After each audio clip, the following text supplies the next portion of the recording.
Ny arabantsika tsiray avy indray amin'ity annuité ny amin'ny fotoana manokana izay rahantsika amaliana ireo fanontaniana sy valiny izay nangatanareo fanazavana avy amin'ny fampianarana maro samihafa izay niarahantsika nandritra ny titontika nanitikitika ny eo am-potsika mialohan'ny efaran'ity taon'ity eo am-panatanterahana izany atao hoe fanompoana miandry ny fiverenan'i Jesosy izany. Ny fanontaniana napetrakareo dia manambara hatrany fa mila fanazavana ny amin'ny teny tsy fantatra, ny amin'ny fahafenoan'ny fanamasina, hoe ahoana ny olona atao hoe feno fanamasina, ahoana no endrika isehoany izany atao hoe olona nandray mibatisa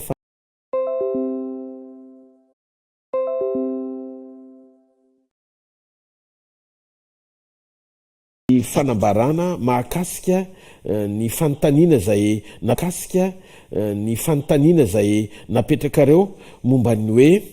inona marina ny tena atao hoe fahafenoan'ny fanamasina dia olona tahaka niza no atao hoe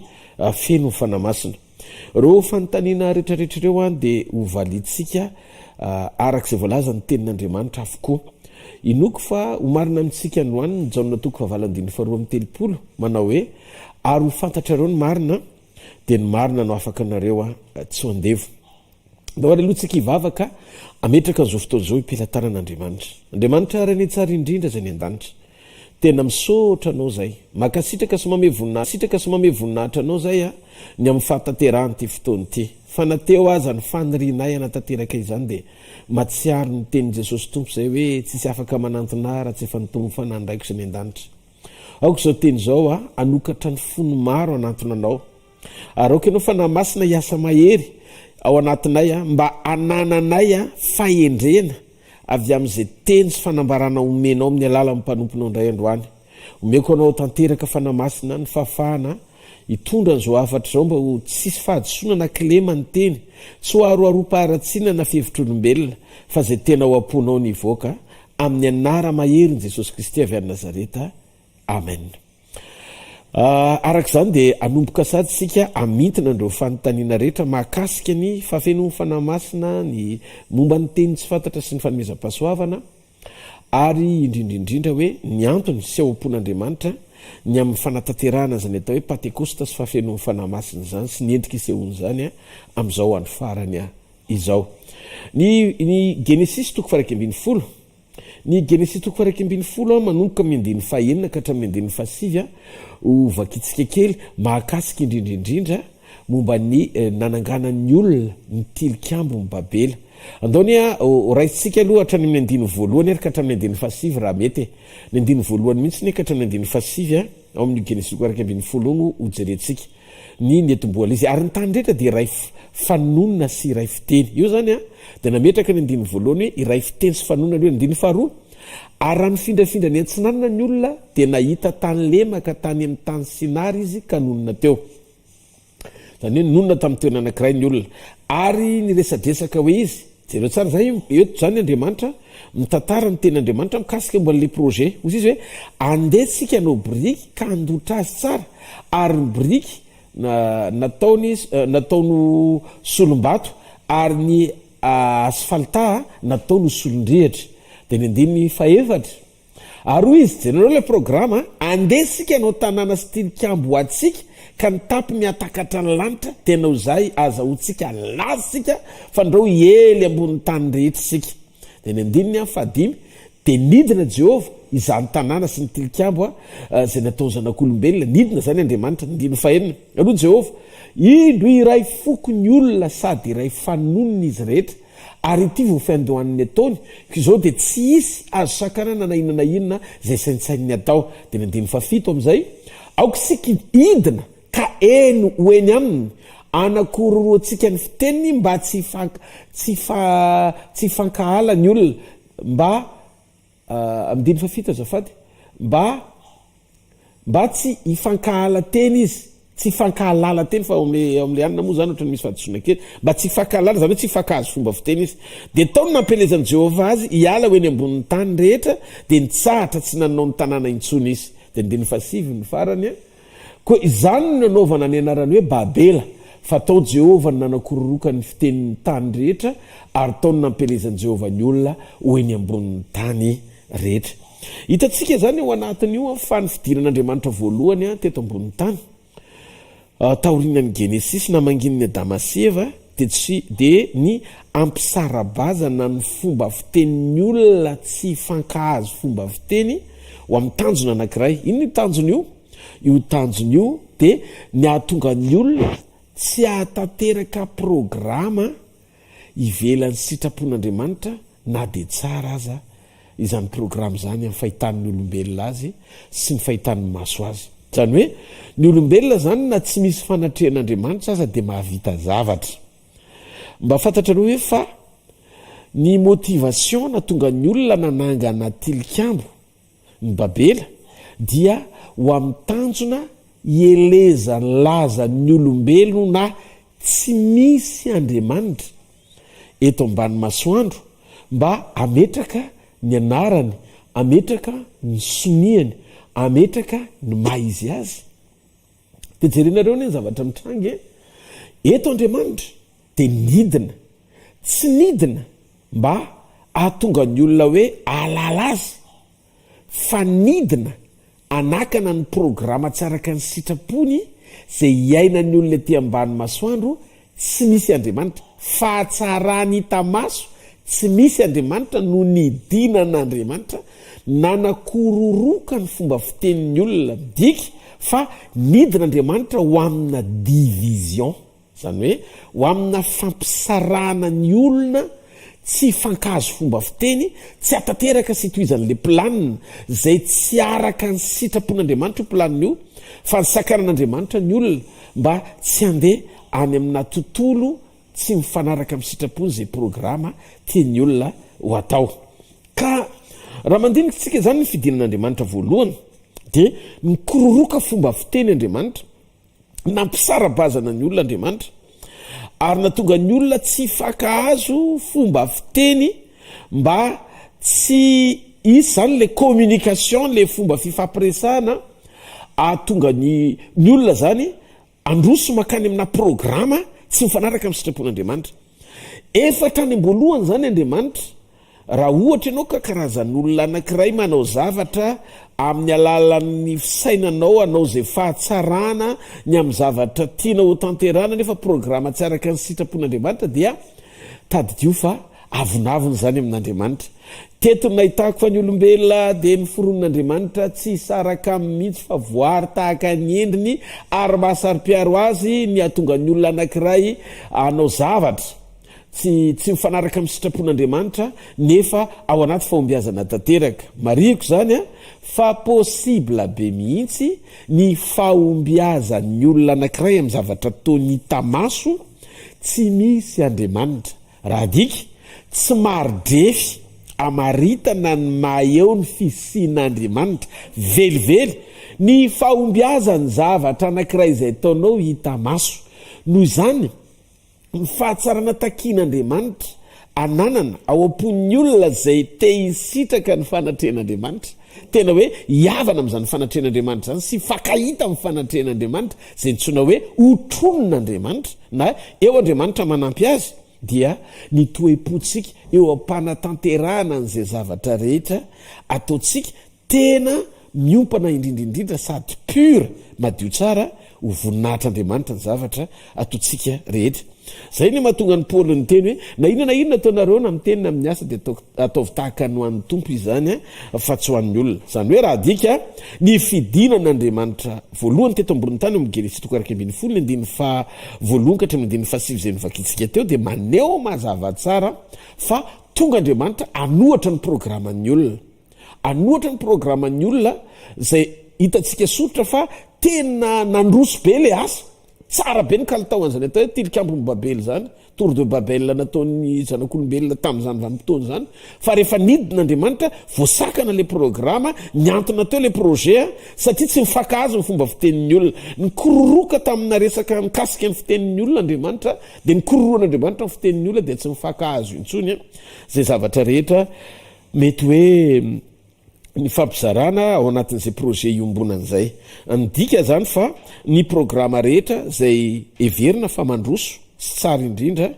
everinao fa mety indrindra tsy misy andriamanitra dia toerin'andriamanitra fa avinavimpo ny anaran'izany ary faharoa raha resumena kely ny zavatra ny zarena teo dia ny hoe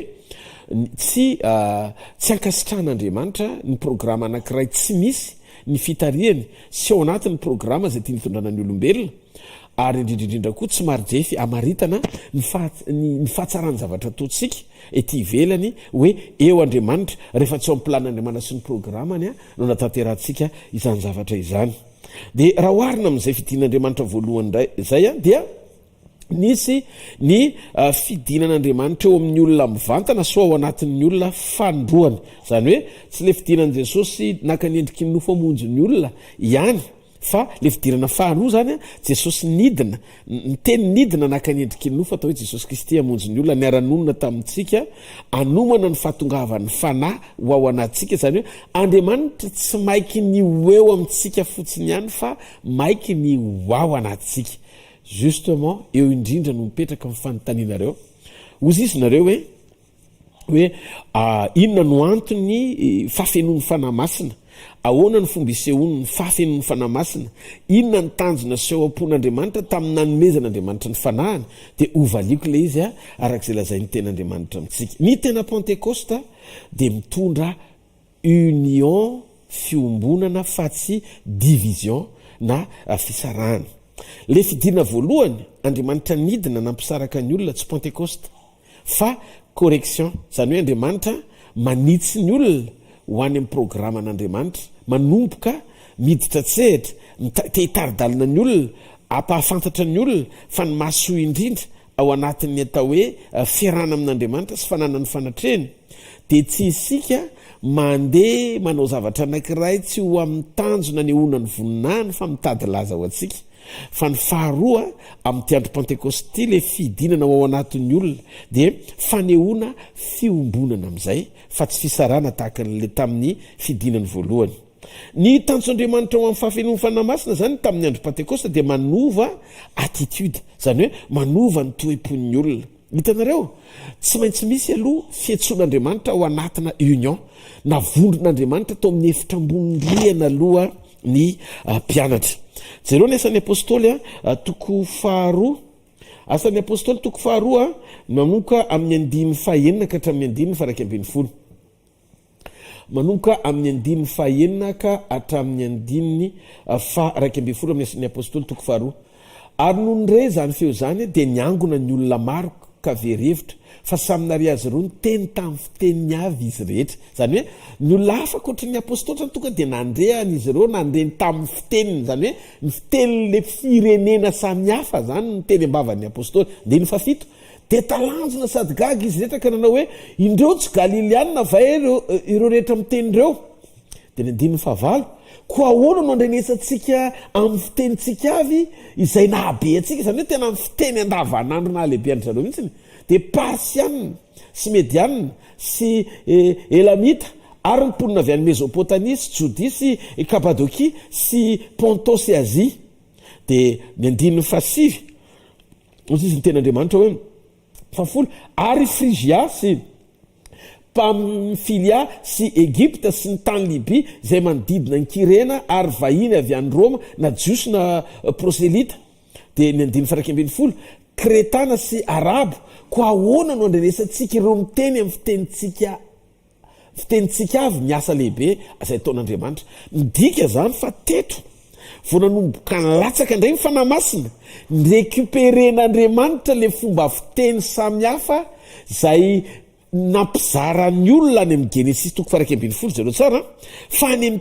genesis toko fa raiky ambin'ny folo tsy mifakahazo ny fitenin'ny olona rehefa nidin'andriamanitra nykororoka ny fomba fitenin'ny olona satria nitady laza ho azy ny olona zay le programan'ny olona dia nitoerin'andriamanitra le programa ao amin'ny asan'ny apôstôly toko faharoa andininy fa enaka hatramin'ny faraky ambin'ny folo rehefa feno fanamasina ny apôstôly sy ny 20 tao ambonindriana tamin'ny efitra ambonindriana ka mivoaka tamin'ny fahasahiana nanambara ny filazantsarany Jesosy Kristy dia nahavariana ry havana fa ny zavatra nitranga tonga de mifakahazo indray ny fitenin'ny olona zany hoe le fiteny very tany amin'ny Genesis toko faraky ambin'ny folo ny lasa naverin'Andriamanitra indray mba hifakazahoan'ny olona fiteny mba horen'ny olona ny famonjena satria ao amin'ny Jesosy Kristy le fiombonana takin'le Pentecoste nahatonga nihetsiky ny fanamasina tao amin'ny efitra ambonindriana rehefa nivoaka amin'ny mpianatra nomen'Andriamanitra azy ny fahafahana mitory sy manambara ny sitrapon'Andriamanitra amin'ny teny pirenena maro samihafa midiky fa ny Pentecoste dia fidinan'Andriamanitra ho amin'ny tanjona isinjany atao hoe union na fiombonana izany diso sika ry havana raha ohatra ka misaina sy mihevitra ny programa amin'ny Pentecoste ho amin'ny fahafenoana ho antsika manokana satria raha dinihana ny manifestation nanetsika Andriamanitra tamin'ny Pentecoste amin'ny asan'ny apôstôly toko faharoa dia men'Andriamanitra mifanomezana avy amin'ny fahafenoan'ny fanahy ahatonga amin'ny mpianatra hitory teny tsy hoe teny tsy fantatra aloha no men'Andriamanitra teto fa teny pirenena samihafa samy amin'ny fitenindreo na arabo na kretana na voalaza teo fa na teny egyptiana na teny romana zany hoe mifoky pirenena samihafa zay teo nanatrika teo hiantefan'le teny dia samy nandray le teny mpahamarinana avy amin'ny mpianatry ny tompo nizara sy nanambarany amin'ny famonjena sy Jesosy Kristy tompo ary voalaza moa tao anatin'io asan'ny apôstôly toko faharoa io fa be dia be ndresy lahatra sy nanolo tena ho an'i Jesosy Kristy midiky fantanjo ny Pentecoste sy ny fahafenoan'ny fanamasina voalohany indrindra dia ny taona ny olona rehetra eto ambonin'ny tany ho iray ao amin'ny Jesosy Kristy ary zay ny antony natonga an'i Jesosy nivavaka ao amin'ny bokin'ny Jona toko 7:20 lazany hoe mba ho iray ihany izy rehetra tahaka ny mahiray atsika zany hoe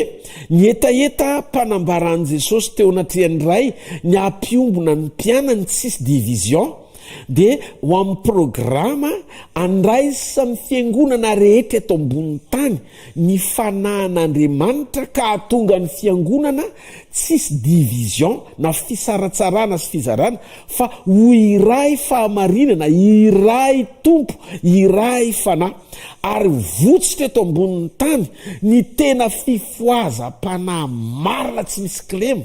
rehefa tanteraka ny fandalovan'ny fiangonana rehetra ny tenan'i Jesosy ny corps du Christ rehetra eto ambonin'ny tany ho ao amin'io tany sy piraisana amin'Andriamanitra feno ao anaty fahamarinana ditanareo foana ao anatintsika ny fanahy Babela ny fanahy Babela mantsy mbola manjaka ao anaty fiangonana amin'izao ny faran'izao ahoana ny ilazako an'izany raha mbola ao anatinao ry fiangonana ny fanompoana dénomination ohatrany hoe apetraka ao no mampiavaka ny titre hoentinao mety HVKL ohatra zany tsy fantatro inona le karazana titre hoentin'ny fiangonana ao anatin'le association dia lasa manompo association rehefa ny olona manompoka manompo association manompo fahasoavana ny fahasoavan'Andriamanitra zay ampiasany anao ny tomponao fa tsy Andriamanitra satria raha Andriamanitra ny tompontsika dia misy fiatraikany ao anatin'ny fotsika zay programa tian'Andriamanitra hitondrana ny asa fanompona manomboka tsy mahazaka ny fampiasan'Andriamanitra fa tia ametraka ohatrany tombo-kase ao anatin'le fampiasana ampiavaka anao mba ametraka ny lanjan'ny fisianao mifanaraka amin'izay fisehoan'Andriamanitra eo amin'ny fiainam-panomponao ino mahatonga ny tompo milaza mazava be mihitsy le hoe aza mifalinareo fa manaka anareo fanafa mifalifa voasoratra ny an-danitra ny anaranareo zany hoe manomboka tsy tafapetraka ny fifaliana ao anatin'ny fiainam-pamonjena zay nataon'i Jesosy fa mahazo vana kokoa ny fifaliana avy amin'ny fampiasan'Andriamanitra zay mampitoetra ny fon'ny olona mitovy amin'ilay toe-panahin'ny olona tao Babela ihany mitady laza avy amin'ny fampiasan'Andriamanitra mitady laza mpiavaka an'le dénomination lasa mitady laza raha vao ny zavatra zany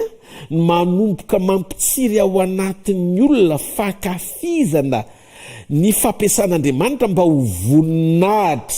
tsy an'Andriamanitra fa mody atao hoe an'Andriamanitra fa fanatao babela le izy mbola mampiasa nady ao amin'ny fiangonana satria toe-panatsy ny ova le izy tsy tena nandalo ny president tena tsy nandalo ny pentecoste loatra le fiangonana raha vo zay satria mety miseho le fanehompamantarana hoe miteny amin'ny teny tsy fantatry ianao na hoe manana ny afo ny fanahy ianao dia mirehitra ao anatin'ny asa fanompona fa nitanjona voalohany indrindra tamin'ny nanomezan'Andriamanitra ny fanahiny amin'ny fahafenoana tao amin'ny mpianatra sy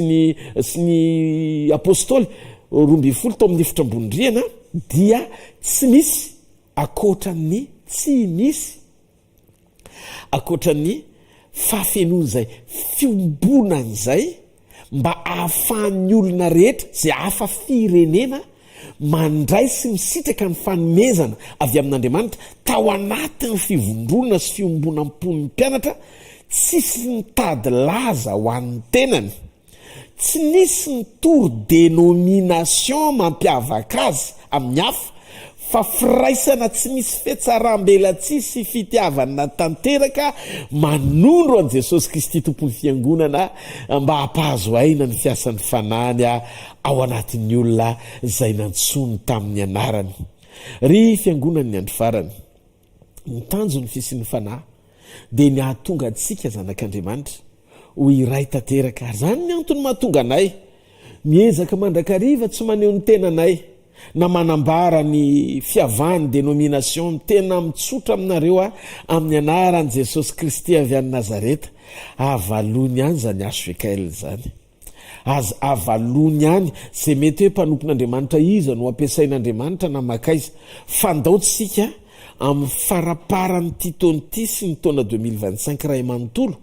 ikatsaka ny fahafenon'ilay atao hoe vrai pentecoste le tena pentecoste marina fa ny valin'ny pentecoste voalohany tsy hoe ny fahafenon'ny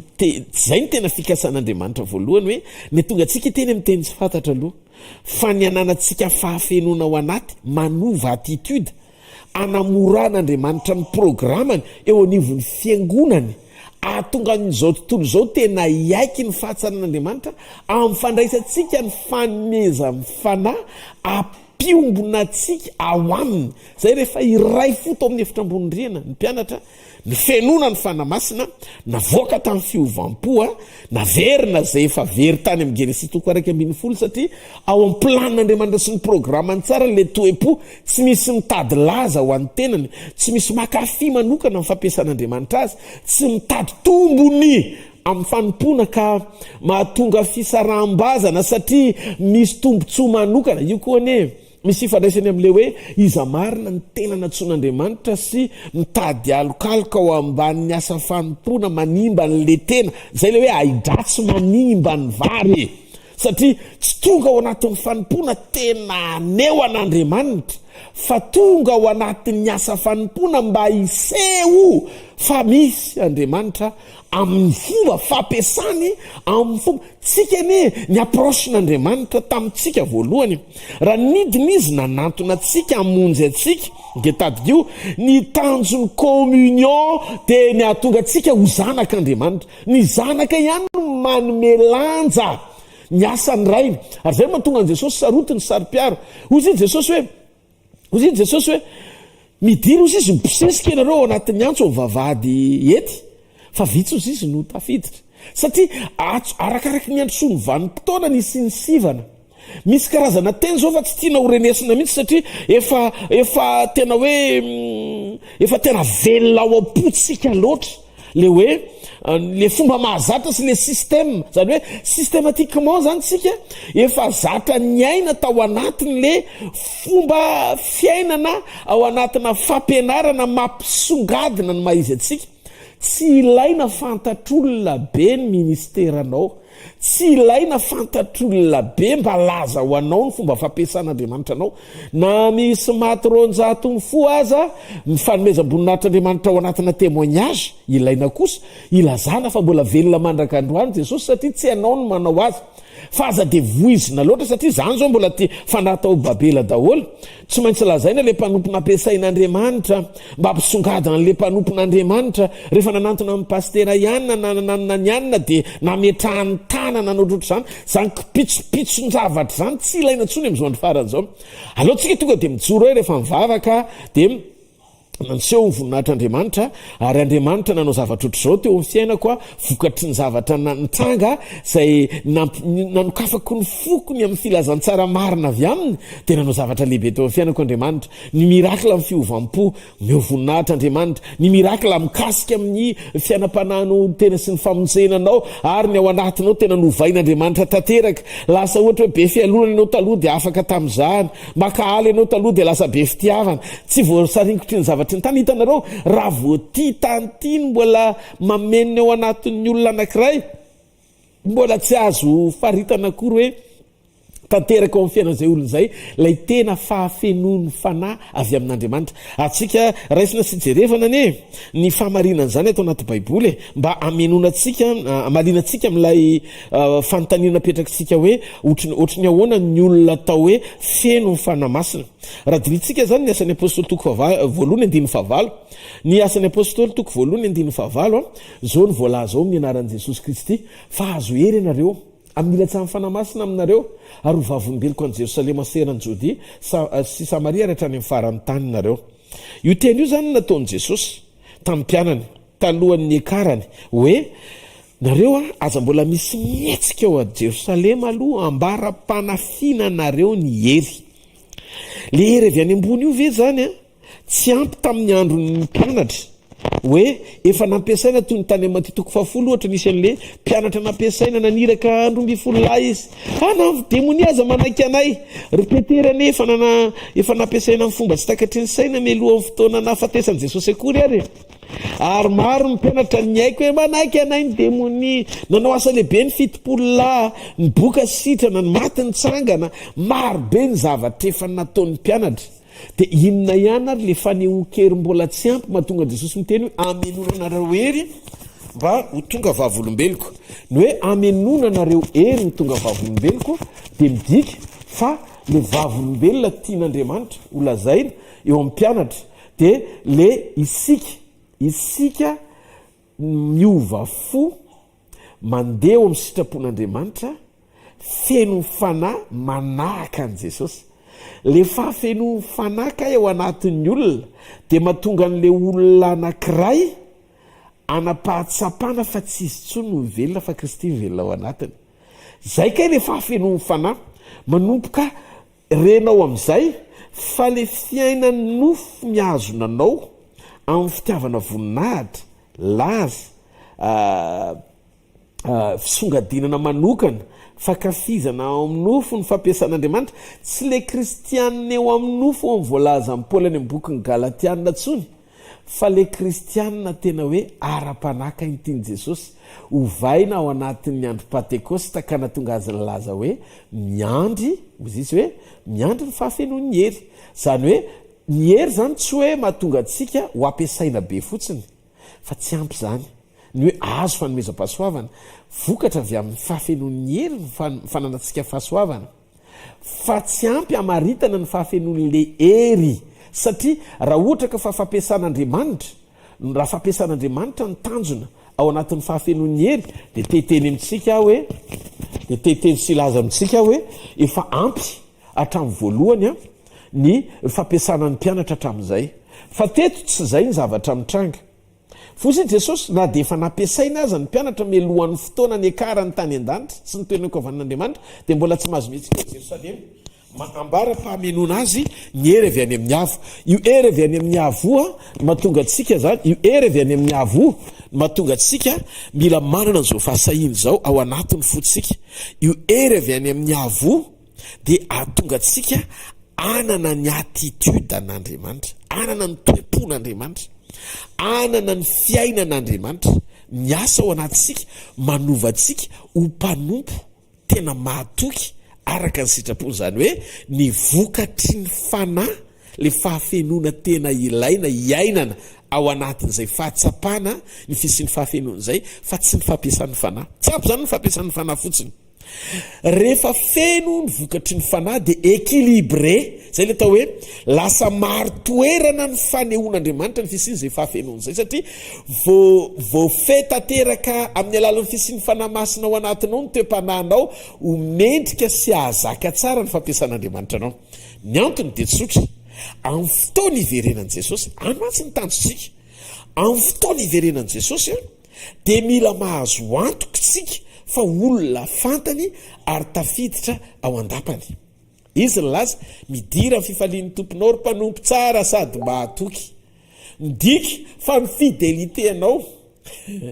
sy ny fahatsarany miasa ao anatinao avy amin'ny faneketsika ho fenony no amaritra ny fahafahatsika iombona aminy sy alalany atsika amin'ny fotoana pakarany. Jerentsika kely eny nge ny Korintiana voalohany tonga 7:20 atomboko tsika amin'ny andininy voalohany le izy hatramin'ny andininy 7:20. Ozy izy ny ten'Andriamanitra na dia miteny amin'ny fitenin'ny olona sy ny anjely aza kanefa tsy manana fitiavana dia tonga varahana maneno sy kipantsona amin'ny karantsana. Jereo tsara io na dia miteny amin'ny fitenin'ny anjely aza ozy izy ny dika ny teny fitenin'ny anjely na hoe teny tsy fantatra na miteny amin'ny fiteny tsy fantatra aza zany kanefa tsy manam-pitiavana. Inona moa ny fitiavana? Vokatry ny fanahy ny fitiavana. Dia ozy izy hoe tsinitsinina ahako zany hoe misy olona aza dino raha hitoky ianao amin'ny fahafenon'ny fanahy ka manana mibatisa amin'ny fanahy masina miteny tsy fantatra dia zay fotsiny ny etiketo entinao hoe alalan'Andriamanitra anao satria efa manana ny fanahiny ianao fa ny ataonao ihany fa tsy nety niova mihitsy ianao hatramin'ny farany. Tsy nena tamin'io le fitiavana ny lazain'Andriamanitra io dia teny aminao fa tsinitsinina. Misy olona miteny tsy fantatra fa verany amin'ny elo satria tsy niaina tao amin'ny sitrapon'Andriamanitra. Fataro aloha zay fahamarinana zay ary tsika rehetra tena tiako iaina sy alala ny fisiny zay fahamarinana zay. Faharoa, na dia manana faminaniana aza fa nomeza-pahasoavana io ka mahalala ny zava-miafina rehetra ary manana ny fahalalana rehetra, manana ny fahalalana na dia manana ny finoana rehetra koa aza ka mahafindra tendrombohitra kanefa tsy manana fitiavana dia tsinitsinina. Zany hoe ny fototra ahatonga anao ho zavatra eo mason'Andriamanitra tsy ny fanananao fanomeza-pahasoavana fa ny fanananao ny toe-panaraka n'Andriamanitra atao hoe fitiavana. Ary na dia meko any malahelo aza ny fananako rehetra ary na dia tolotrodorana aza ny tenako kanefa tsy manana fitiavana, tsy action de grâce, tsy etsika le izy anehoanao fa tsara fobe ianao eo mason'ny olona, manao zavatra tsara ianao, mandeha amin'ny fombafomba mpivavahana ianao, mavita manolotra ny ainao hodorana sikila tonga masikita no mba tiana ho hitan'ny olona fa ianao no tena miavaka indrindra sy manao ny asan'Andriamanitra indrindra kanefa tsy ho fitiavana dia tsy mahasoanao akory zany. Midika zany fa le vokatry ny fanahy mihitsy ny tian'Andriamanitra ho tafatoetra. Inona moa le fitiavana? Ny fitiavana maro-po sady mora fanahy. Ny fitiavana tsy mialina dia andao nitsika eritreritra robe fahasoavana rehetrarehetra manomboka amiko zay mitory sy mitondra zany teny zany efa mba nyzahatoetra ny tenako vy ao ny Korintiana voalohany tonga 7:20 hoe ny fitiavana tsy mialina, tsy mirehare, tsy mieboebo. Ny fitiavana tsy manao zay tsy mahamendrika, tsy mitady ny azy. Raha vainao zany mitady ny azy eo mpanompoana ka manomboka lay-panahy ny songadina ny amin'ny fahasoavana zay omen'Andriamanitra anao ka manomboka mitady intérêt tompony ianao eo anivony fanompoana ao an'Andriamanitra dia manomboka disqualifié zany ianao ao anatin'le fomba fijeren'i Jesosy. Tsy mora sositra, tsy manao otro-po. Andiny fahenina, tsy mifaly amin'ny tsy fahamarinana fa miara mifaly amin'ny fahamarinana kosa. Andiny fafito, mandefitra ny zavatra rehetra, mandefitra ny zavatra rehetra, mino ny zavatra rehetra, manantena ny zavatra rehetra, maharitra ny zavatra rehetra. Andiny fahavalo, ny fitiavana tsy ho levona mandrakizay fa raha ny faminaniana dia ho levona, na ny fiteny tsy fantatra dia tsahatra, na ny fahalalana dia ho foana. Dia jereo fa sy sombotsombo ny fahalalantsika ary sombotsombo ny faminanitsika. Ny zavatra hitatsika rehetrarehetra hatreto dia sombotsombony azy itokinana ireharehana zay zavatra omen'Andriamanitra anao na faran'izay enjina hatramin'ny fananganana matsy ny faminaniana amin'ny fomba tsy takatry ny saina, ny teny tsy fantatra sy ny sisa. Fa eto Jesosy dia miteny fa sombintsombiny na io révélation zay omen'Andriamanitra antsika sy fahamarinana io azy mbola sombotsombony. Fa rehefa tonga ny tanteraka, iza le tanteraka? Jesosy Kristy. Iza ny tanteraka? Ny famonjena. Iza ny tanteraka? Ny fahafenoan'ny fanahy. Iza ny tanteraka? Ny toe-panaraka n'Andriamanitra ho anatsika zay manova ny toe-potsika anaraka n'Andriamanitra tanteraka. tsy sombotsombony tsony zany hoe foana ny zavatra rehetra tsy hitan'andriamanitra ny fisian'ireny asa goavany reny rehefa feno sy tanteraka ao anatinao zay ilaina inona kely ilaina tsika miaina amin'ny fitiavany ao anaty fahafenony fa mbola zaza dia niteny tahaka ny zaza nihevitra tahaka ny zaza ny saina tahaka ny zaza fa nofa lehibe a dia nariko ny fahazazana ny andiny faharoambiny folo fa ankehitriny sika mizaha ao amin'ny fitaratra ka tsy mahita ny marina fa hararitra eny dia mifanatrika ankehitriny sombotsombo ny fantatra fa rahatr' izay kosa dia ho fantatro tsara zay toy ny hafantarana dia andiny fatelambiny folo ary ankehitriny retitelo rety no mitoetra finoana ny fanantenana ny fitiavana fa mbola petraka Andriamanitra fa ny fitiavana no lehibe indrindra ry havana malala ao amin'ny Kristy Jesosy te hizara amintsika fa ny tena maneho aloha ny tanjon'Andriamanitra ao anatin'izany atao hoe fahafenony fanazany dia tsy le fihetsiketseny ny ivelany ananantsika tsy hoe tsy ilaina fa homeny atsika mba ho fanampy ny zavatra rehetra zay tena maro toerana sy tanjon'Andriamanitra opontsika dia ny toerantsika amin'ny fitiavany ary zay mahatonga milaza hoe ny vokatry ny fanahy ny zavatra sarobidy indrindra mihoatra noho ny fampiasan'ny fanahy ny Galatiana 5:22 ao Galatiana 5:22 ao a dia miteny mazava amintsika Andriamanitra inona ny zavatra lazain'ny tompo ao fa ny vokatry ny fanahy kosa dia fitiavana tanao fitiavana voalohany fifaliana fiadanana faharipo famorapanahy fanaovantsoa fahamarinana 17 fahalemem-panahy faholonam-po tsy misy lalàna manoatra izany zany hoe rehefa ao anatsika ny vokatry ny fanahy dia mahazo aina Andriamanitra mampiasa antsika amin'ny fiseho-pahasoavana amin'ireo karazan-javatra rehetra tsy hoe tsy ilaina fa mahasoa antsika sy hitahirizany antsika amin'ny alalan'ny fanosorany antsika sy ny fahafenon'ny fanany ao anatsika ary ny fanomponany antsika atateraka ny sitrapony sy ny programa anamorany ny zavatra rehetra hitanareo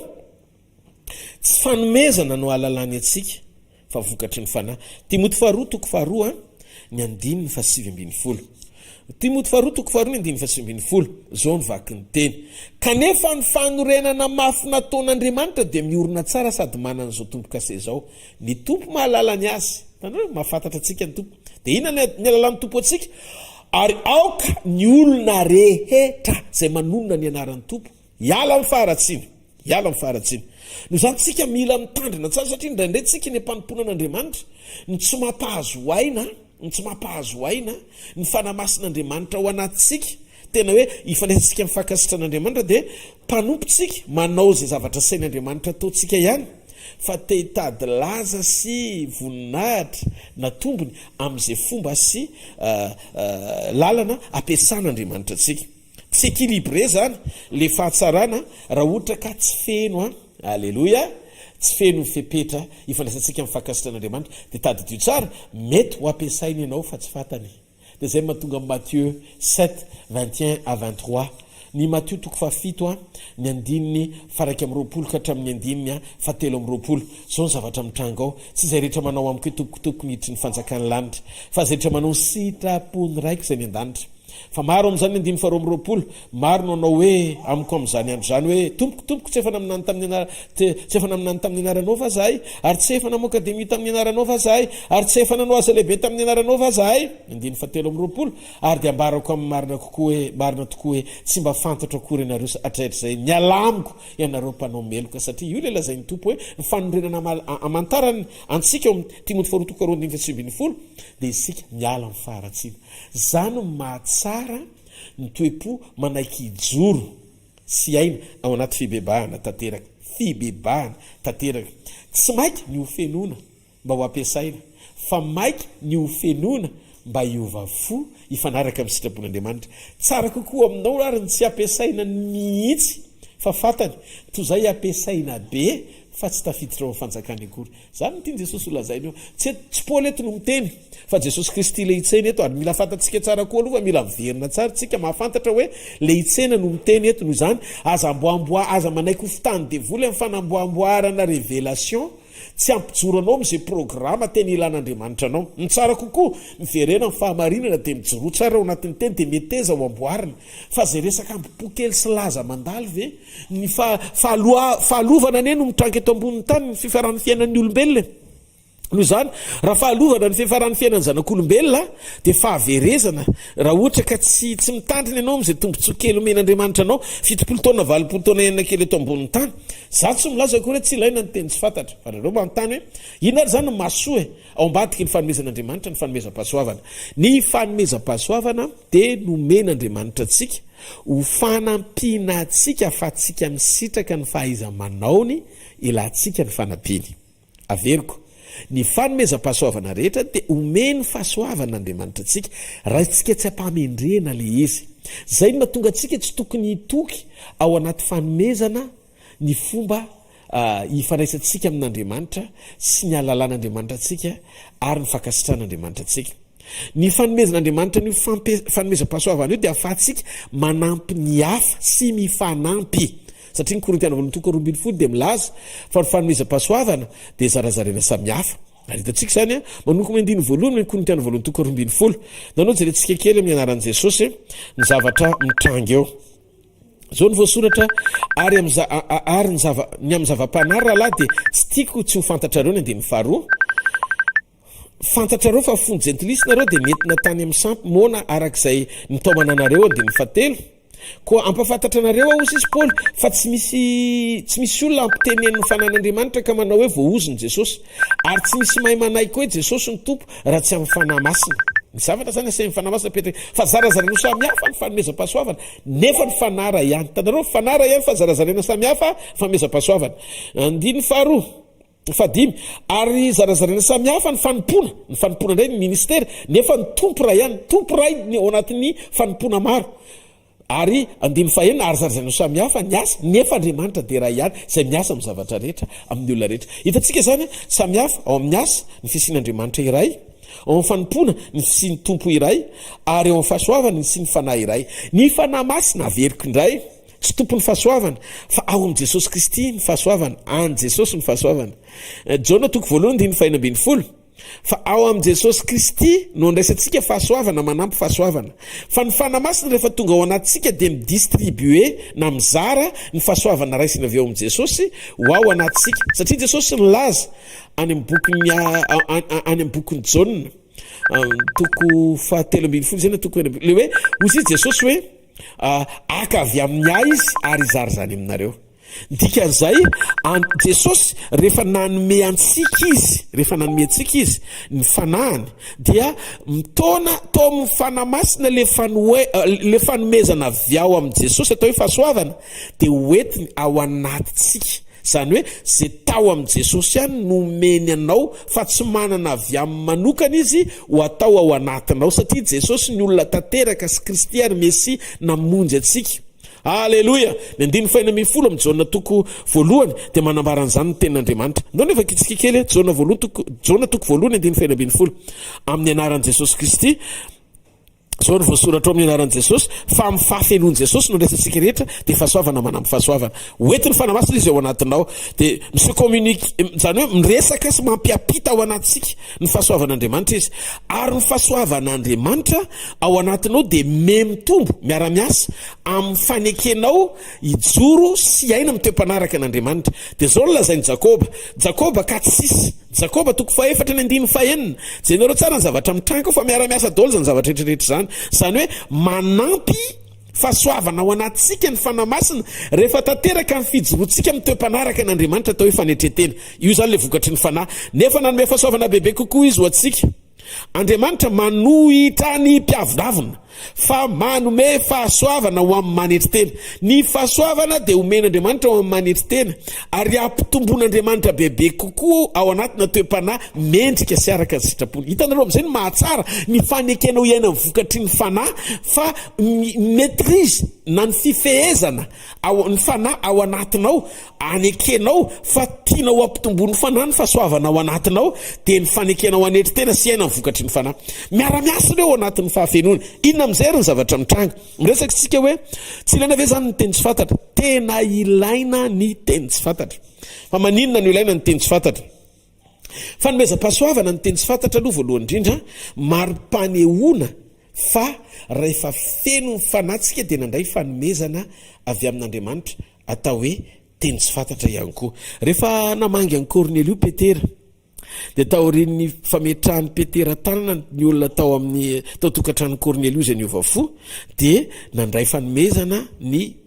mpianatry ny tompo rehetra zay tao na jentilisa azy ary Cornelio menakafy dia nandray ny fanomezana fanamasina amin'ny asan'ny apôstôly toko 10 asan'ny apôstôly toko 10 ny 5:7 ka hatramy 5:7 ovakitsika ny amin'ny anaran'i Jesosy 5:7 ka hatramy 5:7 amin'ny anaran'i Jesosy ary talanjona ny mino isan'ny voafora izay niaraka tamin'ny Petera satria nilatsaka tamin'ny jentilisa koa ny fanomezana dia ny fanamasina ny 5:7 fa nandre azy ny teny tamin'ny fiteny tsy fantatra sy nankalazan'Andriamanitra izy dia namaly Petera ka nanao hoe 7:7 mo misy olona mahazo mandrarany rano sy anaovana batisa ireo va izay efa nandray ny fanamasina tahaka ny atsika koa dia 9:7 dia nasainy natao batisa tamin'ny anaran'i Jesosy Kristy izy ary nangatahanyireo mba hitoetra ao amin'ny andro vitsivitsy izy. Cornelio ny porofom-panehoana raha baiboly fa nilaina ny teny tsy fantatra. Mari-panehoana ny fahafeno fanahy ety ivelany fa nandray fanomezana ny mpianatra ny teny tsy fantatra. Zany hoe teto rehefa mibebaka ry Cornelio ary tsaron'Andriamanitra amin'ny fanoloran-tena dia nandray valim-pitiry Cornelio nahazo izy ny fahafenon'ny fanahy ary rehefa feno ny fanahy izy dia fanamasina izy dia niteny tamin'ny teny tsy fantatra izy. Noho izany ny teny tsy fantatra tsy hoe kritikenao fa rehefa tsy miteny amin'ny teny tsy fantatra aloha ianao fa mbola tsy nandray n'ilay fanomezana dia milaza fa tsy izy le izy. Tena ny teny tsy fantatra dia tena avy amin'ny fanamasina ary vokatra avy amin'ny fahafenony rehefa mirotsaka ny fanamasina ka feno fanahy ny olona dia miteny amin'ny teny tsy fantatra. Tsy zany mamorona fa ny baiboly no miteny an'izany. Dia hitantsika koa ny teny tsy fantatra amin'ny Korintianina voalohany toko 4:12 ny 2 ka hatramin'ny 9 Korintiana voalohany toko 4:12 ny 2 ka hatramin'ny 9 dia jereo amin'izay fa izay miteny amin'ny fiteny tsy fantatra dia tsy miteny amin'ny olona fa amin'Andriamanitra fa amin'ny fanahy no hitenenany zava-miafina ka tsy misy olona mahalala. Zany hoe ny teny tsy fantatra zany aloha zany tsy fantatr'olona fa communication misy code tena hoe secrète zany le izy ohatrany hoe zava-miafina tsy natao fantatry ny olona fa teny fanahy amin'ny fanahy ifandraisanao amin'Andriamanitra. Dia raha miteny izy mikasika momba faminaniana amin'ny 7 izay maminany kosa izy miteny amin'ny olona ho fampandrosoana sy ho famporisiana sy ho fampionoana zany hoe ny teny tsy fantatra zany afaka atao mason'ny olona mampandroso ny tenanao le izy fa teny ifandraisanao amin'Andriamanitra manokana fa ny teny tsy fantatra koa fa rehefa maminany ianao satria misy fiatraikany amin'ny hafa le izy dia afaka tsy miteny tsy fantatra ianao fa maminany satria hampandroso ny hafa. 4 zay miteny amin'ny teny tsy fantatra izy dia mampandroso ny tenany fa zay maminany kosa dia mampandroso ny fiangonana. Raha hiteny zany tsika hoe tsy feno fanahy ve zany raha ohatra ka tsy miteny amin'ny teny tsy fantatra? Tsia, ny fahafenon'ny fanahy voalohany indrindra efa nizaraiko teo mamineo manova attitude. Ny olona zany rehefa feno fanahy dia manana ny toe-panaraka an'Andriamanitra satria nanonteny amin'ny teny ny anjely azy ianao nefa tsy manana ny toe-panaraka an'Andriamanitra dia tsy nitsineo mason'Andriamanitra ianao ary tsy mahasoanao akory zany satria ny teny tsy fantatra ny tsy any an-danitra fa eto an-tany aloha ny teny tsy fantatra no ilaina nampy ianao mba hahafahanao manana an'le kode avy amin'ny fanahy ifandraisan'ny fanahy amin'Andriamanitra amin'ny alalan'ny fisianao eto ambony tany izay marefo sy voafetra ny fahafahanao maneho na dia ny etaeta ao anatinao azy. Zany hoe ny fanamasina lasa manampy ny fatrany tsy finoanao ho amin'ny dingana tian'Andriamanitra isolonanao eo anatrehan'Andriamanitra amin'ny alalan'ny fanamasina ao anatin'ny fanomezam-pahasoavana teny tsy fantatra anampiny ianao hifankahita amin'ny volontény sy ny sitrapony zay tiany ho tanterahana amin'ny alalanao ihany koa. Ny 5 tiako raha samy miteny amin'ny fiteny tsy fantatra ianareo rehetra nefa aleo aminany fa zay maminany dia lehibe no izay miteny amin'ny fiteny tsy fantatra. Tanareo mbola misy hoe miteny tsy fantatra indray zany mbola fa raha tsy mandika teny koa izy azo ny fiangonana fampandrosoana andraso aloha 5 versika kely tiako raha samy teny amin'ny fiteny tsy fantatra ianareo rehetra nefa aleo maminany fa izay maminany dia lehibe no izay miteny amin'ny fiteny tsy fantatra fa raha tsy mandika teny koa izy azahoany fiangonana fampandrosoana. Hitanareo izy tsy mampandroso zany le teny tsy fantatra raha ohatra ka tsy misy mandika fa nisy nomena mba handika rehefa ilaina nivon'ny fiangonana le izy fa tsy fahendrena raha ohatra ka ho mpiangonana ianao rery ny lelalela be ampandroso ny teninao miteny tsy fantatra nefa tsisy mpandika satria faminaninao mbadiky ny teny tsy fantatra zay ampahalalana ny hafa ny zava-dehibe satria misy fiatraikany eo amin'ny akaikinao le teny tsy fantatra loko ny vavanao mazava-be ngambzany teny zany ny fanamasina manko endry manjary manakorotana fiangonana fotsiny sy fivoriana raha ianao rery ny lelalela miteny tsy fantatra nefa ny eo akaikinao tsy mahazo an'le izy nefa ianao ampandroso ny tenanao raha manontany zany nareo paster Rodolphe ve zany sy ny asa fanompona sy ny ministera sy ny tsy miteny tsy fantatra tena miteny loatra ary zay na any amin'ny kolisy na any amin'izay mangingina na eo amin'ny fivoriam-bavaka miteny amin'ny teny tsy fantatra miteny teny tsy fantatra tsy voatery ho mafy be koa fa na mibitsibitsika sy miteny mora zany hoe fa miteny tsy fantatra de ren'Andriamanitra satria ao amin'ny fanahy no natanterahana an'le izy ka le zany tsy misy resaka fombafomba hoe rehefa tsy ohatr' zao ny formule de tsy feno zany lasa religion le izy tsika natao iaina ao anaty fahalalana momba ny fahafahatsika mandeha sy miaina ao amin'ny programan'Andriamanitra mifanaraka tsara amin'izay lazay ny tenin'Andriamanitra fa tsy tokony fanohatra amin'izany ny zavatra ataontsika eo mpanompontsika n'Andriamanitra de ny andino fahenina milaza ny baiboly nefa raha makeo aminareo ka miteny amin'ny fiteny tsy fantatra inona moa ny soa vitako aminareo amin'izany raha tsy fanambarana na fahalalana na faminaniana na fampianarana no itenenako aminareo izaka ny tenan'io Paoly ny tenan'io sy ny lazan'io de ndany hoe hodingantsika kely ao amin'ny andininy fa 3:10 ka hatramin'ny 4:10 3:10 ka hatramin'ny 4:10 Hoy ny ten'Andriamanitra amin'ny Korintiana voalohany toko 4:20 andiny fa 3:10 ka hatramin'ny 4:10 ao anatin'io Korintiana voalohany toko 4:20 ihany. Fakitsika amin'ny anaran'i Jesosy ny teny. Amin'ny anaran'i Jesosy Kristy ka raha mivavaka amin'ny fiteny tsy fantatra atovy fotsifotsy kely sa fantatra ny keza kely le 14. Ndaso fa raha mivavaka amin'ny fiteny tsy fantatra de ny fanahiko ihany mivavaka fa ny saiko kosa tsy mahavanina. De andiny fa 3:20 retsika ny 3:20 teo ko aok izay miteny amin'ny fiteny tsy fantatra angataka mba ahay mandika teny koa de 4:20 fa raha mivavaka amin'ny fiteny tsy fantatra de ny fanahiko ihany mivavaka fa ny saiko kosa tsy mahavanina. Zany hoe fa miteny tsy fantatra no zavatra tsy takatry ny sainao zavatra mpitenenin'Andriamanitra anao. De dinganisika amin'ny 9:20 ane 9:20 de asesitsika kely vetivety amin'ny 9:20 de asesitsika kely vetivety ao amin'ny Korintiana voalohany toko 4:20 ihany. Misaotra an'Andriamanitra fa miteny amin'ny fiteny tsy fantatra mihoatra no enareo rehetra. Paoly zany miteny amin'ny fiteny tsy fantatra mihoatra ny rehetra 9:20 9:20 ozy ny tenin'Andriamanitra ao anatin'ilay izy hoe ndaso jereko tsara eto anatin'ny baiboly eto amin'le afotra somary misakady kely nefa raha mpiangonana dia aleoko manao teny dimy fantatry ny saiko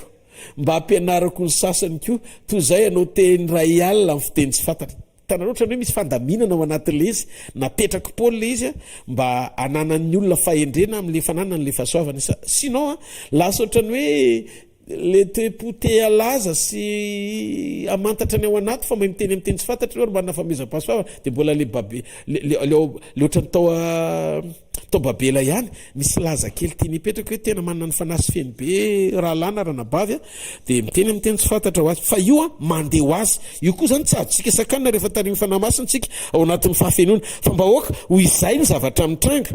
fa tsy avy amintsika le izy ao amin'le Korintiana voalohany toko 4:20 teo ho toizako ao amin'ny 9:20 le izy zao ny vaky ny teny eo amin'ny anaran'i Jesosy. Nantiny faharoapolo raha lahy aza mba ho zaza amin'ny fahalalana raha milolopody aoka ho zazabody ho aza raha ohatra ka mitoetra tsy mendrika zany de aoka ianao ohatra ny zaza fa amin'ny fahalalana kosa de aoka ho lehilahy tokoa amin'izay rehefa fantatra fa tsy tokony iaina amin'ny sitrapon'Andriamanitra ianao de mijoroa amin'ny sitrapon'Andriamanitra fa voasoratra ny lalàna hoe amin'ny olona afa fiteny sy amin'ny molotry ny olo-kafa no itenenako amin'ity firenena ity fa na dia amin'izany aza dia tsy hainao ahy izy ho Jehova. Ko ny teny tsy fantatra dia famantarana amin'ny tsy mino fa tsy amin'ny mino fa ny faminana kosa dia mino fa tsy amin'ny tsy mino. Hitanareo zany ko raha voro ny fiampiangona rehetra ary ny olona rehetra samy miteny amin'ny fiteny tsy fantatra ary miditra ny tsy mahay na ny tsy mino tsy holazainy fa verisaina va ianareo misy fahendrena le izy. Fa raha samy maminany izy rehetra ary miditra ny tsy mino na ny tsy mahay dia ho voan'ny anatra ataon'izy rehetra izy sady ho tsarain'izy rehetra. ka de miseho ny zavatra takony ompony de iakoka izy ka hivavaka amin'Andriamanitra sady ilaza fa Andriamanitra de ao aminareo marina tokoa. Ahoana ary noho izy rahalahy, raha miangona ianareo misy anao iry ianareo, misy tianao fampianarana, misy manana fanambarana, misy manana fiteny tsy fantatra, misy manana fandika-teny, aoka ny zavatra rehetra atao fampandrosoana. Raha vao tsy fampandrosoana zany le izy de tsy tokony isy ilana azy. Fa raha ohatra ka fampandrosoananao manokana le izy de any an-trano manao be dehibe. Fa raha ohatra ka misy fiatraikany amin'ny hafa le izy de matoa miteny aniovon'ny congrégation Andriamanitra de misy fiatraikany amin'ny fandika-teny tsy fantatra zany. Fa raha miteny amin'ny teny tsy fantatra de avelao orona telo fa aza atao mihoatra noho izany ka ampifanaritaka amin'ny fanarakarahana ka ampifanaran-karahana ary avelao isy ray mandika teny. Fa raha tsy misy mandika teny de aoka izy angina eo amin'ny fiangonana, fa aoka hiteny amin'ny tenany ihany sy amin'Andriamanitra ihany. Hitanareo mbola vao maina mafisy ny Paoly zany zavatra zany. Ary aoka mimpaminany rona telo ny teny fa aoka ny hafa amantatra. Fa raha misy tsindriny fanao mpipetrahana de aoka angina kosa ny voalohany. Misy fifanajana zavatra be dehibe tao. Fa mahazo maminany tsirairay maminany tsirairay ihany areo rehefa mba ianaran'izy rehetra sy amporosihana azy rehetra ary ny fanany mpaminany de manakaiky ozakainy mpaminany. Fa Andriamanitra tsy tompon'ny fikotranana fa tompon'ny fiadanana izy. Hitanareo araky ny fanao fiangonan'ny olo-masina rehetra. Eto zany de tena vakio hoe hatramin'ny 5:30 fa hitantsika fa miteny Andriamanitra mahakasika momba ny teny tsy fantatra. Amin'ny Romana 9:4 ovakitsika kely Romana 9:4 ny zavatra mitranga ao mahakasika ny teny tsy fantatra ihany. Horesantsika manokana mihitsy aloha ty teny tsy fantatra ty satria fanontaniana mila valiny tsara sy fahendrena hitaridalinatsika mba tsy hanaonao foana. Ary toy izany koa ny fanano mamonjy atsika fa tsy fantatsika zay vavaka tokony ataontsika fa ny fanano mifona amin'ny fitaraina tsy azo tonona. Zany hoe miteny amin'ny teny tsy fantatra ianao, ny fanamo manelanelana anao na ao anatin'ny fonana azy. Misy fotoana zany anao rehefa mibebaka ka amin'ny teny tsy fantatra de ny fanano mifonao anao amin'ny teny tsy aitononona. Tombontsoa omeny fanamasina antsika zany amin'ny alatsika ny fanomezan'ny fahafenony. De manampy anao zany anakaiky an'Andriamanitra koa. Io fanomezam-pahasoavana rehetra zany de mampitombo atsika sy tokony anampy atsika anakaiky an'Andriamanitra bebe kokoa. Ny asan'ny apôstôly 5:20 ny andininy fahaenina. Asan'ny apôstôly 5:20 andininy fahaenina. Ary rehefa nametrahan'ny Paoly tanana izy de latsaka tamin'ny fanamasina ary niteny tamin'ny fiteny tsy fantatra izy sady naminany. Hitanareo mandray fanomezana tao anatin'ny fametrahan-tanan'ny Paoly zany de latsaka ny fanamasina. Vokatry ny fanamasina ny asa ao anatin'ny olona zay ametrahan'ny mpanompon'Andriamanitra tanana, zay olona avy amin'Andriamanitra manana ny fanahany amin'ny anaran'i Jesosy de mivoaka ny teny tsy fantatra de tanteraka ny faminaniana. Zany hoe ao anatin'ny fahafenon'ny fanahy zany de misy manifestation ana don spirituel na etsiky ny fanomezam-pahasoavana avy amin'ny fanamasina. De ny Korintiana 1:12 iverenantsika kely. Korintiana 1:12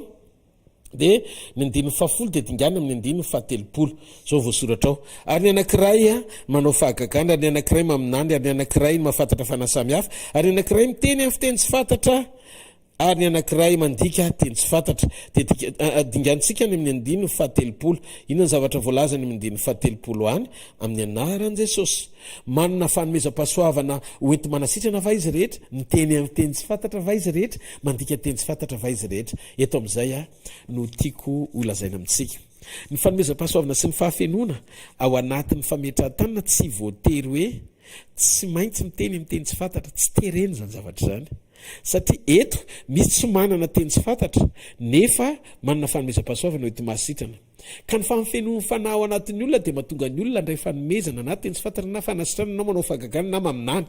Noho izany marodrefim-pamantarana mba hahatonga ny ao tsy rorosaina hoe tsy mety miteny amin'ny teny tsy fantatra, mety manana dona profesia ianao na fanomezam-pahasoavana maminany, mety mifanamasina zavatra hafa hoety manasitrana. Fa ny fahasamihafandreo fanomezan'ireo tsisy avy amin'ny olona fa avy amin'ny fahafenon'ny fanahy ao anatin'ny olona. Aza manamelo tena ataovy azo antoka fotsiny fahatsarany fiambonanao amin'Andriamanitra sy ny fandrosonao ao aminy. Tsy hoe foronina akory ny teny tsy fantatra. Be dia be ny olona raha voalaza tsara senatra eo mason'ny olona mba te azo laza sy teo feno fanahy vokatry le teo-panatsy mbola tanteraka araka ny sitrapon'Andriamanitra de tsy matahotra ny teniteny foana de lazainy fa mifanamasina mampiteny azy nefa tsy teny tsy fantatra brikadabrabra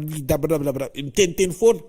fa ny olona rehefa tena feno fanamasina hafa mihitsy la inspiration oentin'ny fanamasina mivoaka ny vavany eo apetraky ny fanaom-bavanao le teny sy fantatra fa tsy anao no miprovoke an'le teny sy fantatra amin'izay teny tiana ho tenenina dia matsapy ianao fa milaza ao anatin'izay hoe manana fahafenona ny toe-panaraka n'Andriamanitra sy ny fiorenana amin'ny vokatry ny fanahy dia mihoatra sy ambony lavitra no mifanomeza amin'ny fanahy ataovy izay hanananao fahatsapana ao anaty fahafenona amin'ny amenony ianao amin'ny vokatra fa raha mifanomezana omeny anao anatin'ny etaety zany mba hanampiny anao anatanterahana ny asany sy ny sitrapony ry zanak'Andriamanitra isany mahatonga an'Andriamanitra manome antsika fanomezana dia anampina antsika eto ambonin'ny tany ny fanomezam-pahasoavana rehetra dia mijanona eto ihany ary amin'ny fotoana ekaran'ny fanahy masina miaraka amin'ny fiangonana amin'ny fotoana ny tropita sy ny fionaraka anjelin'Andriamanitra eo amin'ny mpapakatra dia miala eto ny fanahy masina miala eto ny tenin'Andriamanitra miala eto tsika zanak'Andriamanitra eo amin'i Jesosy mandrakizay noho izany mananantony mihoatra tsika noho izay fihetsiketsehana rehetra izay zavatra mety mahafinaritra ny saintsika ka tiantsika andehanana tena raha lasana bavy eo amin'i Jesosy tena mpitiavana be no mahatonga manaitra antsika ao anatin'izany teny-pahamarinana izany mba hirosoantsika amin'ny fiainana tsy misy kilema fa mifanaraka amin'izay ndrasan'Andriamanitra antsika eo am-panompoantsika n'Andriamanitra tianao Jesosy tena tianao ny fitiavana mandrakizay izy andao tsy asisika mihitsy fotoana very fandrositsika ao amin'ny sitrapon'Andriamanitra tanteraka hijoro araka ny teniny faharoa manarakaraka an'izay ny fanontaniana farany ho valiko dia ny hoe ny antony natonga an'Andriamanitra mbola mizaha toetra nga tsy fantatr'Andriamanitra hatramin'ny voalohany ny fiafarany zavatra rehetra ko maninona mbola mizaha toetra izy ohatrany tamin'ny andro ny Abrahama tena valiko tsotra kely fotsiny izy fa tsy andeha lavabe ntsony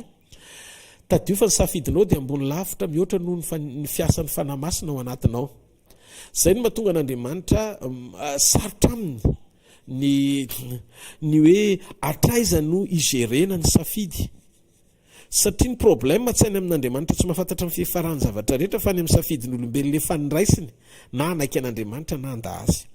fa ny zavatra anankiray rehefa tonga ao anatin'ny safidin'ny olona dia tsisy ninina afaka mipasy tsony na dia volona fanahy masina fa zay tian'ny olona ho safidiana ao anatin'ny fitondrana ny fiainany na anaraka an'Andriamanitra na anaraka any Satana Andriamanitra mahafantatra ny farany hatramin'ny voalohany dia zay no mahatonga ny fifidianan'Andriamanitra efa nalefa ny meloa fa amin'ny alalan'ny fananantsika an'i Jesosy Kristy dia manampy antsika amin'ny fanahy masina mba hisafidy tsara araka ny sitrapon'Andriamanitra dia ao anatin'ireny no ampidirin'Andriamanitra ny brisement na ny fizantoetra sy ny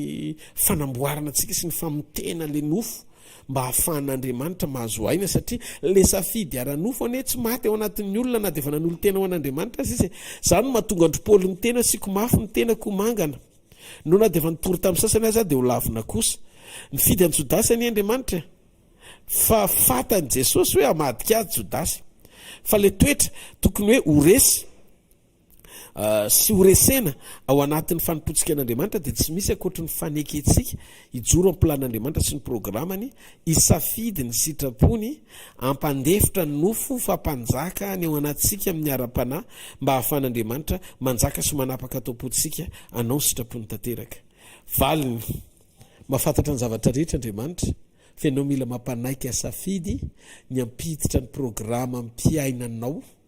eo ambany fitarihany sy ny sitrapony tsy Andriamanitra nantsony valide zay zavatra tianao hitrangam-pinoana ihany izy fa Andriamanitra vonina ny anampy anao amin'ny fanotrona ny hitara-dalànanao ny amin'ny programa tsara lavitra tia hitondrananao raha-pitso miaraka aminy izy mahafantatra ny farany hatramin'ny voalohany ary milaza izay mbola tsy natao akory fa ny fiorenan'ny fonao mba tsy hanana ny toe-pomby Babela andeha milaza sy voninahitra ho anao fa mba amina motivation tena ho an'Andriamanitra tanteraka manombo ny nofo amin'ny asa ijaliana fa ndreo le kely eritreretin'ny sainao tsinitsiniavinao ny zavatra sarobidy tena andrasan'Andriamanitra aminao dia hetsika Andriamanitra anao zay sitrapony anao tianao Jesosy ndao hivavaka isika ary andao tsika tena metraka zao fotoana zao ampilatanan'Andriamanitra indray ny amin'izay ho toyny rehetra eo anivon'ny fiombonana marina takian'Andriamanitra amin'ny teo-panaraka n'Andriamanitra tian'Andriamanitra joroana amin'ny fahasari-piaro ny fahafahantsika miaina ny fahasoavan'Andriamanitra amin'ny fanetretena ahafahantsika tena hoe tena voafeny fanahy tsara mihitsy ny mombanao ray manontolo zay le fanoloana tena tsara indrindra olona feno Andriamanitra ny takiny fa tsy trano feno olona tsy olona naraka atsika hialoko ambany fahasoavan'Andriamanitra fa olona fantatr'Andriamanitra amin'ny fotoam-pampakarana satria azy tanteraka tsy noho ny fahasoavana fa noho izy ny famonjena zay mihitsy ny tanjona tena teny jesosy alalana atsika raha lasanabavy manaitra anao ary androany ndao ivavakytsika dia petrakytsika peratanyandriamanitra ny fahamarinana zany ray masina amin'ny anaran'i jesosy misaotra anao zay ny amin'ny fitiavana sy ny famindram-ponao zay esanao io amin'ny fiainanay mankasitraka dada malalako satria tsapako fa miaino anay ianao ary miaso amin'ny fiainanay mity maraina ity aoka ny herinao sy ny fahasoavanao anjaka sy anapaka ao am-pony tsirairay avy raha eto zay tao anatin'ny fanompona mety mbola niaina tao anatin'izany dia mbola tsy tena nateraka indray zay tao amin'ny vokatry ny fanahy